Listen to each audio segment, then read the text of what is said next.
Hello, I'm William Target, and on this week's episode of Know Your History, we'll be looking back on the history of Cray Wanderers. Though officially founded in 1860, Cray Wanderers' origins can be traced back to the construction of a railway viaduct across the Cray Valley in 1858, when the railway workers would engage in leisurely kickabouts with local villagers during their lunch breaks. Little of the club's early history is on official record until around the turn of the century, when the club began to be featured more prominently in local media coverage. In 1894, the club pioneered on two fronts, competing in the very first FA Amateur Cup, as well as becoming founder members of the Kent League, of which they would be crowned champions in the 1901-02 season. Between the two world wars, Cray played primarily in the London League, switching back to the Kent League in 1934. Their second spell in this league would be short-lived, however, as before the outbreak of the Second World War, the club lost access to their home ground and were forced to drop down to the South London Football Alliance, where they would play for a few years following the end of the war.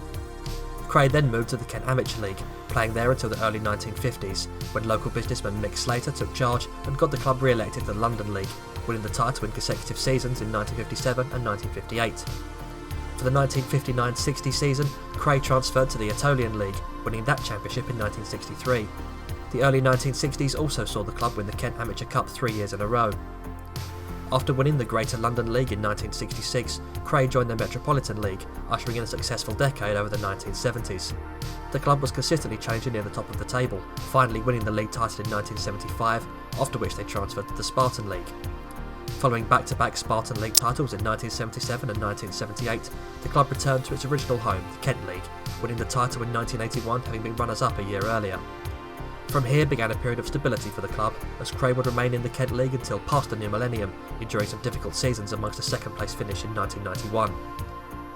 It would take until 2003 for Cray Wanderers to finally once again taste victory in the league, winning the Kent League title 2 seasons in a row, with the second title earning the promotion to Division 1 of the Isthmian League. In their fifth season, Cray finished runners-up to be promoted once more, this time to the Isthmian Premier. Once again, the club would spend 5 years in the division, although this time it came to an end with the club dropping the other way, finishing bottom of the league in 2014 to be relegated to Division 1 North. Spending 5 years in the division was beginning to become a trend for Cray, as in the 2018-19 season they were crowned champions of the Isthmian South East to make it back to the Isthmian Premier. Cray Wanderers were chasing back-to-back promotions when the 2019-20 season was ended by the coronavirus pandemic, with the club second in the table at the end of play, 7 points adrift of league leaders Worthing. Cray will no doubt be hoping they can pick up where they left off when non-league football eventually makes its return. Thank you for joining me for this week's Know Your History. Join me again next week when we'll be covering the history of another team in the Isthmian Premier.